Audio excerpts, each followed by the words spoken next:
被利兹联连扳4球输掉比赛后，我看不少球迷在喷琼斯和赫拉芬贝克，也有说拉姆齐踢不了右后卫的。我一直劝自己说，一场友谊赛而已，人也都是东拼西凑的，比分不重要，重要的是要从输球中找到经验教训。还记得第一场赢桑德兰后，我指出了一个伊劳拉球队和上赛季最大的不同吗？那就是长传球。那场比赛利物浦送出了41次长传，是上赛季场均21次的1倍啊。但输给利兹联这场，长传球只有13次了，小圣雷克瑟姆也只有28次长传。是伊劳拉有意调整磨合不同战术，还是球员还没适应新教练的打法呢？其实，在友谊赛上分析这些数据并不太合适啊。或许伊劳拉就是在试错。我看有国外记者说，他现场能听到伊劳拉在场边指挥，会不停地要求后卫们大胆传球，哪怕是传球失误了，也会给一句鼓励，特别是传威胁球。或许这正是伊劳拉想要的，敢于冒险，主动出击，在混乱中制造威胁。但显然，目前这批球员还没有找到感觉。第一个丢球就是科尔克斯没必要的脚后跟传球，丢掉了球权。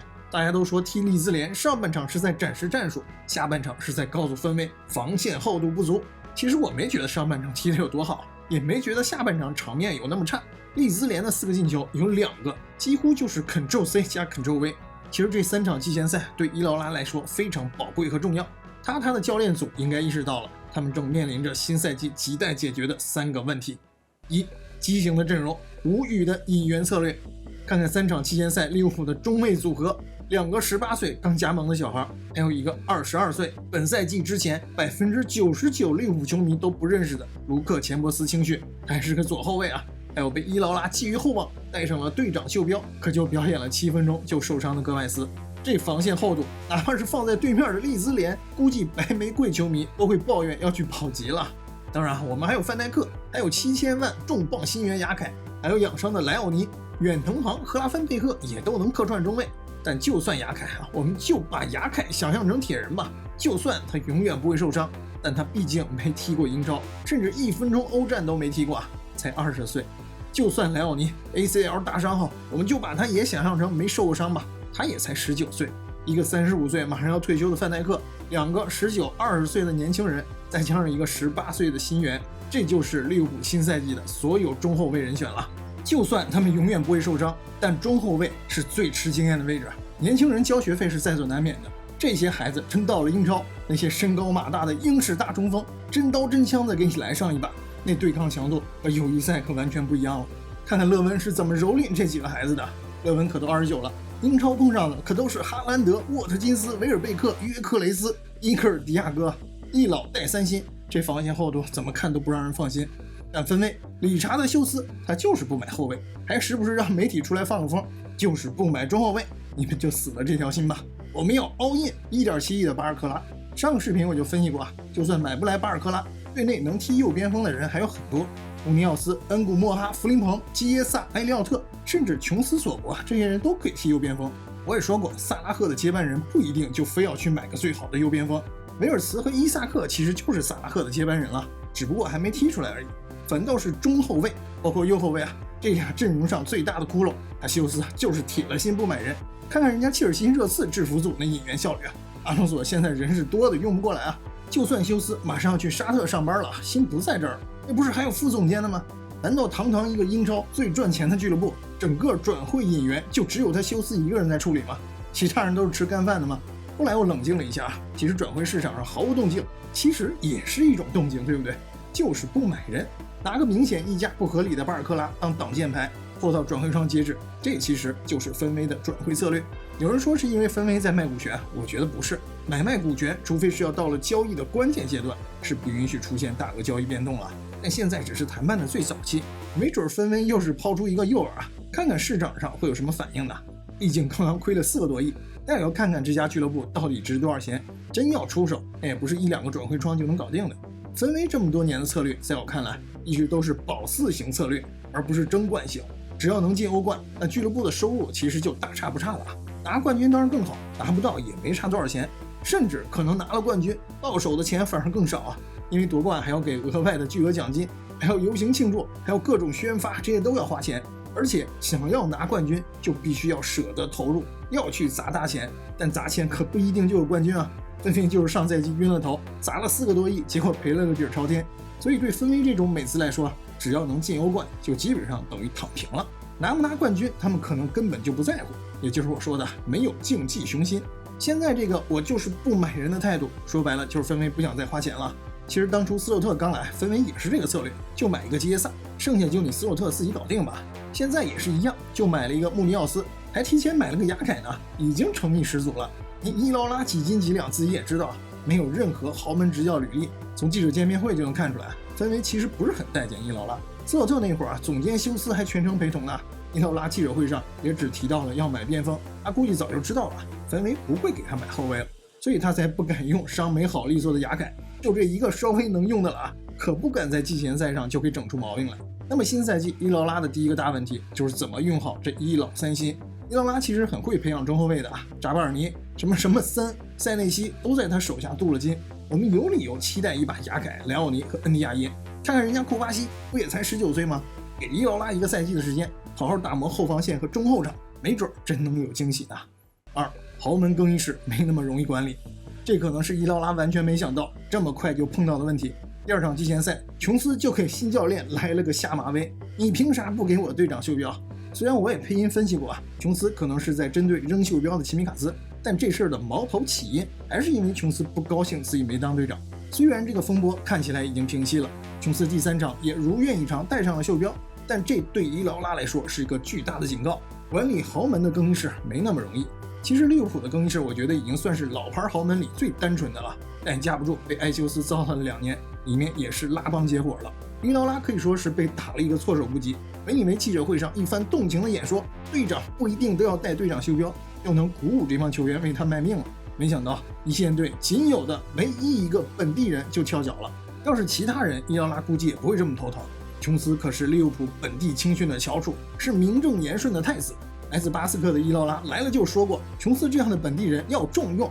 但却把袖标给了外租刚回来的边缘人齐米。这套操作我也真是没看懂，算是给了伊劳拉一个教训吧。赶快确认队内这帮人的地位顺序，服管的给予重用，不服管的下放或者卖掉，尽快树立自己的权威。当然，这种事儿也不能蛮干，干跑就变成第2个阿莫林了。范戴克对自己老乡斯洛特，我看也没有那么热血支持，他对伊劳拉是个什么态度，还有待观察。总之，任命副队长这事儿，之前还觉得不算个大事儿，现在琼斯这么一闹伊劳拉必须慎重处理了，弄不好就会成为新赛季更衣室破裂的最大隐患。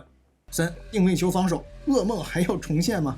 前面说了，被利兹联连扳4球，有2个几乎都是如出一辙的界外球、手抛球、手榴弹，这事儿咱们利物浦球迷熟悉上赛季没少被虐，全英超定位球防守最差，丢了20个球。其实定位球被射门的次数和丢球预期都只能排在第12名，但基本上属于形同虚设的防守，对面随随便便就能进球。被勒文搞进2个头球后，我猜不少军迷的反应都会是上赛季的噩梦该不会还要重现吧。伊劳拉的伯恩茅斯上赛季定位球防守第2差，仅次于斯勒特的利物浦，丢了18个球，被射门次数比利物浦还多了24次。前面视频我有介绍过新赛季伊劳拉并没有找专门的定位球教练，还是用的在伯恩茅斯的2个教练。其实这俩也不是专门研究定位球的，他俩是负责球队整体的进攻和防守的。新赛季的定位球也是这俩协同负责，一个负责进攻，一个负责防守。目前来看，2位的工作压力是巨大的。利兹联刚开场第一个进攻威胁就是一个手榴弹，全场没有10次也有8次了吧。上半场防对面的手榴弹效果还可以，但勒温下半场上来后，对面的手榴弹就无敌了。场边负责定位球防守的那位教练埃尔菲克这场下来估计要好好做功课了。他对场上的定位球防守站位责任很大。其实这场利物浦的界外球更多17对15，但显然我们这17次全都浪费了，对面却当成了致命的得分武器。估计全英超其他18支俱乐部的数据分析师都在写小抄呢利物浦新教练组的定位球防守依然很差，下赛季可以主攻之。本来利物浦新赛季的后防线就是个大窟窿，几个年轻中卫能不能扛得动英超这帮大中锋和中后卫，能不能抢得住身位都不好说。所以这是伊劳拉新赛季面临的第3个大挑战，定位球防守。当然了，3场季前赛肯定也是有收获的哪怕是惨败给利兹联也有很大的收获。1. 维尔斯、伊萨克状态不错，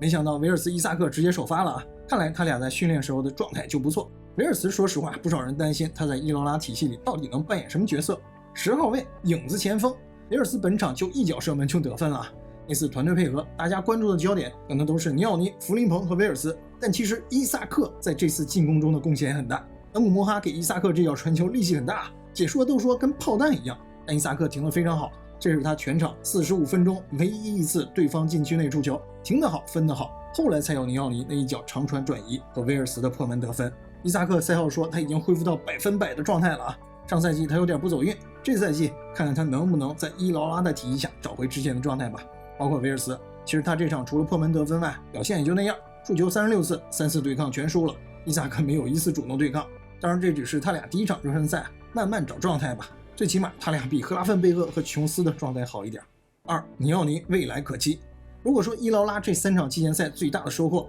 那可能就是尼奥尼了。他是3场期间赛里传球到对方进攻3区最多的球员，瘦弱的身板看起来慢条斯理的移动，但看这孩子踢球就是挺稳的，印象里没有一次失误，在中场的串联和卡位抢断也都很到位，传给弗林头那一脚更是被说有点吉拉德的影子。今天看到传闻说麦卡想离队，我不知道真假啊，再加上琼斯的不确定性，尼奥尼季前赛的表现应该让伊劳拉很放心了，至少中场不会再有窟窿了。之前我的分析是麦卡和琼斯都不会走，尼奥尼这样的水平留下坐板凳就很浪费了，应该把他租借出去练练级的。但如果琼斯和麦卡真要走，那尼奥尼完全可以在国内杯赛打上主力，联赛欧冠也能增加板凳深度。尼奥尼不是利物浦的纯血青训，他是莱斯特城的青训，2023年被利物浦挖过来的。我印象里他是除了恩贡摩哈之外，那批青训里成长最快、进一线队最快的年轻人了。当然友谊赛的强度和英超差太多了，但那瘦弱的身板对抗能力实在是让人担心，而且他也不是防守型中场，更像是技术型啊，其实有点像不粘球的琼斯。